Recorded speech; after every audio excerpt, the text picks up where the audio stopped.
안녕하십니까. 국토교통부 장관 원희룡입니다. 제가 지난주 직접 우크라이나에 다녀왔습니다. 지금까지 우크라이나와의 소통은 주로 이웃나라인 폴란드를 통해서 이루어졌는데요. 아무래도 우크라이나가 전쟁 중이다 보니까 안전 문제나 경호 문제를 고려할 수밖에 없었죠.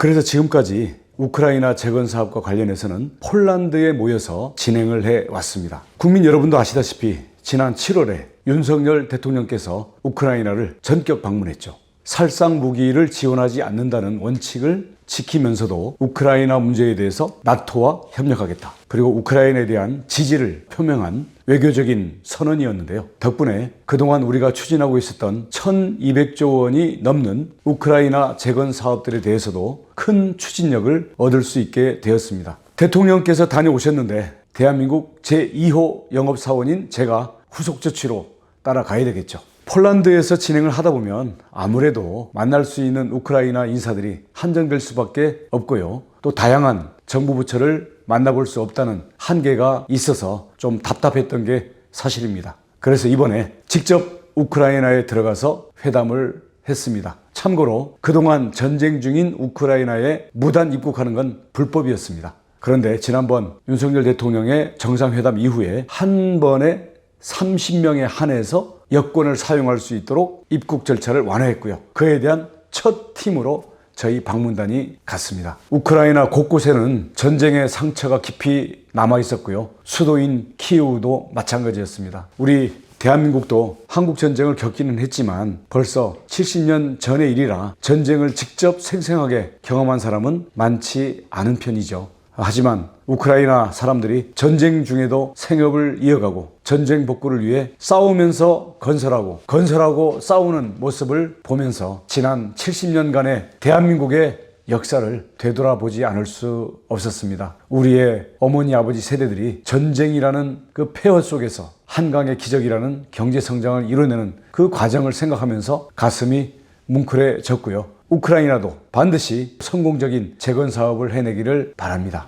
이번 여정에는 우크라이나 재건 사업에 참여할 많은 기업들이 1차적으로 참여를 했는데요. 기업들이 공습 경보가 언제 울릴지 모르는 그런 전쟁터에 두려워하지 않고 뛰어드는 모습을 보면서 전 세계를 누비며 해외 건설 수주를 위해서 뛰었던 우리 1세대 기업인들의 개척 도전 정신이 아직도 살아있다는 것을 느꼈습니다. 이번 방문에서는 젤렌스키 우크라이나 대통령은 물론 데니스 쉬미할 총리, 올렉산드르 쿠브라코프 재건 부총리 등 정부의 주요 요인들을 만났습니다. 그동안 추진하고 있던 우크라이나 재건 사업에 대해서도 구체적인 논의를 할 수가 있었는데요. 지난 한 우크라이나 정상회담 당시에 윤석열 대통령께서 약속한 평화연대 이니셔티브의 후속 조치로 조속한 재건 지원을 위해 젤렌스키 대통령과 면담이 이루어졌습니다.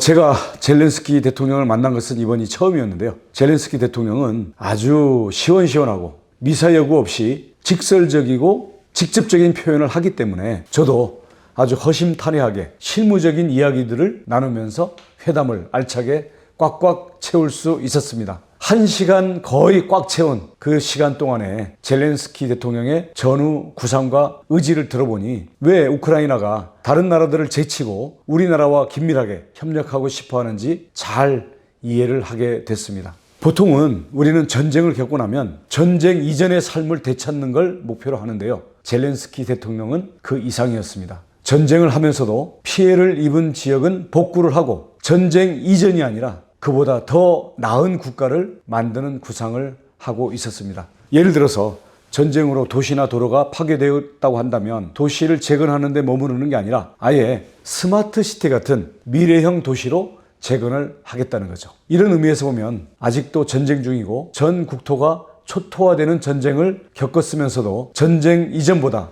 훨씬 번영을 누리고 있는 우리나라가 롤 모델이 될 수 있는 것이죠. 게다가 우리나라는 인프라, 정보통신, 스마트시티 등 우크라이나에 투입될 수 있는 미래형 기술을 모두 패키지로 갖춘 나라이기도 합니다. 게다가 윤석열 대통령이 발표한 우크라이나 지원을 위한 평화연대 이니셔티브라든지 우크라이나 지원계획, 그리고 우리 기업들이 솔선수범해서 우크라이나 재건 사업을 위한 건설 기계를 무상 기증하면서 우리나라에 대한 우호적인 여론이 급상승하고 있었습니다. 대한민국을 진정으로 리스펙하고 진정으로 절실히 원하는 유럽 나라 바로 우크라이나입니다.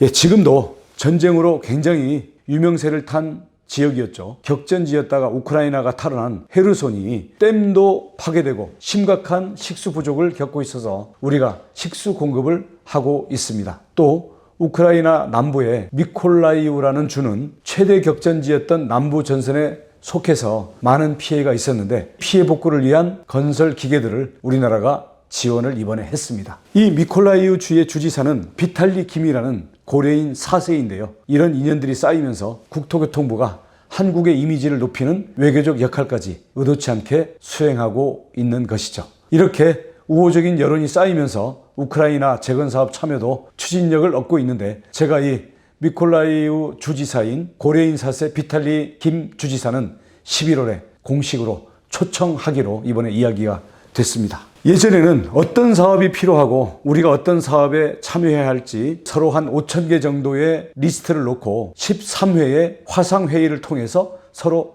탐색을 거쳐서 이번 방문에서 선정된 6대 선도 프로젝트에 대해서 본격적인 서로의 파트너 지정과 사업 추진 계획을 조율을 마치고 왔습니다. 이와 관련된 MOU도 체결을 하고 왔는데요. 대표적으로 몇 가지만 소개를 하면요. 우선 수도인 키이우가 지금 교통체계 혁신을 준비를 하고 있습니다. 키이우 전체 교통 인프라를 어떻게 설계할지 마스터 플랜을 우리나라에서 지원하기로 했는데요. 이 마스터 플랜이 만들어지면 실질적인 공사에 우리 기업들이 참여하는 것은 당연한 일이겠지요.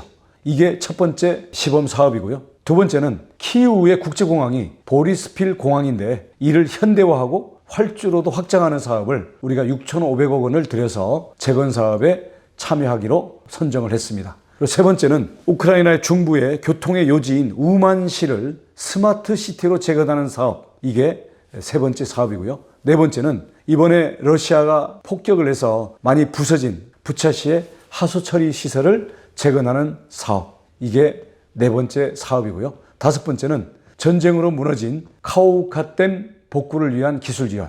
그리고 여섯 번째는 폴란드에서 우크라이나 키이우까지의 철도 노선을 고속화하는 사업. 이렇게 해서 이 6가지 사업을 선도적으로 우리나라에서 선정해서 즉각 추진하기로 했습니다. 이 6대 선도 프로젝트 이외에도 앞으로 부족한 에너지 문제를 해결하기 위한 원전 건설, 발전 플랜트, 공업화를 위한 제조 발전 플랜, 그리고 러시아의 드론이나 미사일 공격을 방어하기 위한 군수품과 공중 방어 체계 등 지금까지 우리나라의 전문 분야라고 할 수 있는 에너지, 방산, 제조 이런 모든 분야를 우크라이나가 필요로 하고 젤렌스키 대통령께서 저에게 직접 이에 대한 제안들을 하셨습니다. 이러한 중점 사업들 말고도 다른 사업들도 수주할 수 있는 가능성이 매우 높습니다. 특히 우리나라가 지금 전 세계 해외 건설에 뛰어들게 되면 최대 경쟁국이 바로 중국입니다. 당연히 기술이나 경험은 우리가 앞서는데 중국이 저렴한 인건비 그리고 가격 덤핑을 하기 때문에 우리나라가 굉장히 애를 먹는 일이 많이 있었는데요. 우크라이나를 가보니까 아주 특징적인 현상을 발견했습니다.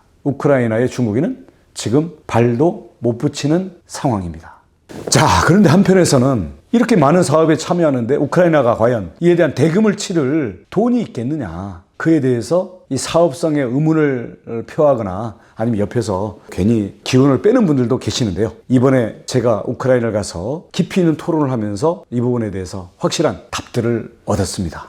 우선 첫 번째로는 우크라이나가 식량과 리튬 등 자원을 풍부하게 보유를 하고 있습니다. 식량은 밀과 콩, 옥수수 등 1억 1천만 톤을 생산해서 2천만 톤은 자기들이 먹고요. 3천만 톤은 기름을 짜서 팔고요. 나머지 6천만 톤을 수출을 하고 있습니다.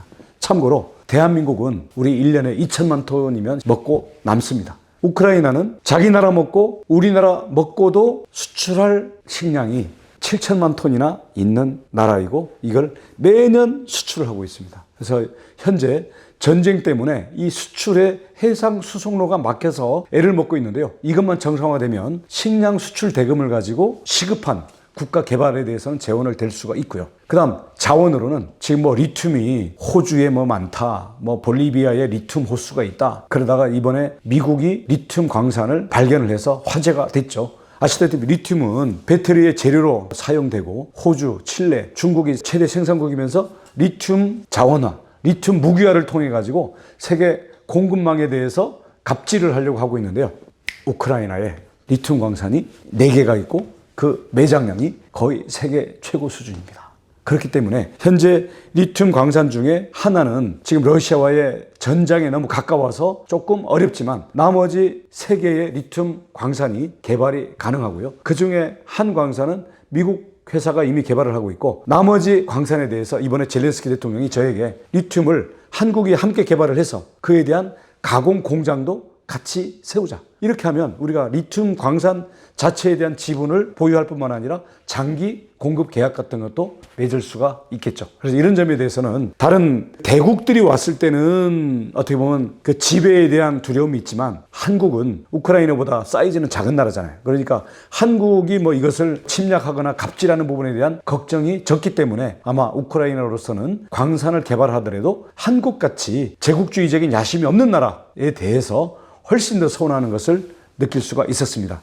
그래서 식량과 리튬만 저희들이 확보를 한다 하더라도 충분히 이 부분에 대해서 앞으로의 우크라이나의 개발 사업에 대한 재원 조달이 될 수 있다. 특히 우리나라가 서민 경제가 식자재 값에 크게 영향을 받는다는 것을 감안한다면 우크라이나가 갖고 있는 밀, 콩, 옥수수, 그리고 우크라이나가 갖고 있는 많은 축산물, 이런 부분들은 앞으로 유럽에 있는 대한민국의 식량 바구니 역할을 해줄 수 있다라고 할 수 있습니다. 거기에다가 우크라이나의 농토가 워낙 넓고 우리나라는 지금 땅이 없기 때문에 우크라이나의 농토의 장기 임차를 통해서 사실은 스마트 농법을 할 수 있는 여지들도 매우 크다고 볼 수 있습니다. 두 번째로는 우크라이나가 기술적으로 매우 발달이 된 나라입니다. 우크라이나의 원자력 발전소, 지금도 자포리자가 유명하지만 과거에 악명이 높았던 체르노빌 사고가 바로 우크라이나의 북부에 있는 원전입니다. 이런 사례들처럼 소련의 원자력 기술, 항공모함 건조, 그리고 미사일 기술, 이런 연구소나 공장, 조선소들이 우크라이나에게 밀집되어 있었기 때문에 관련 수준이 매우 높습니다. 우리나라와 이런 관련 기술에 대한 교류가 이루어진다면 서로의 부족한 부분을 보완할 수가 있겠죠.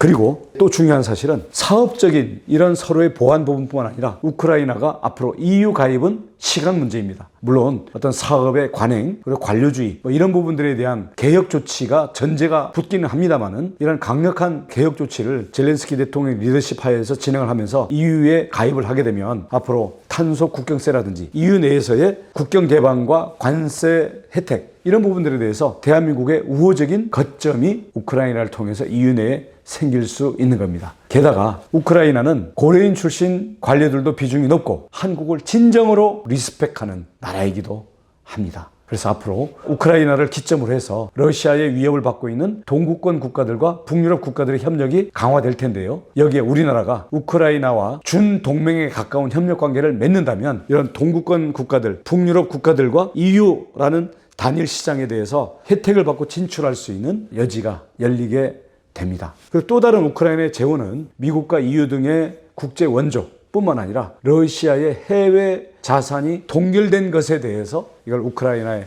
재건 사업으로 쓰겠다라는 이 작업들이 지금 국제기구를 중심으로 해서 착착 진행되고 있습니다. 그래서 당장은 우크라이나가 전쟁을 수행하느라고 경제적으로도 어렵고 당장 우리 기업들에게 중동처럼 뭐 현금으로 지급할 수 있는 그런 것은 여건은 안 좋습니다만은 우크라이나의 식량과 자원과 기술, 그리고 국제 원조와 러시아 동결 자산 등을 생각할 때 우크라이나의 재건 사업은 앞으로 사업성도 충분히 뒷받침될 수 있다.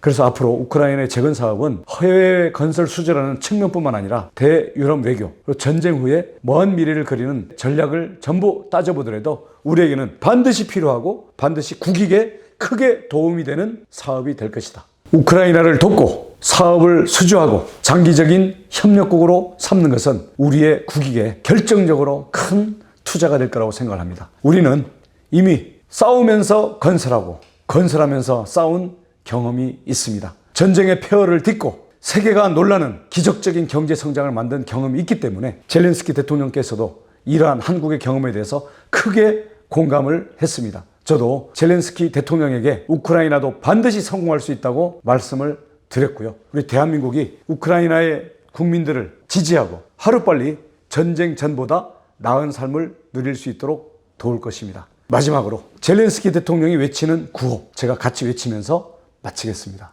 슬라바 우크라이니! 감사합니다.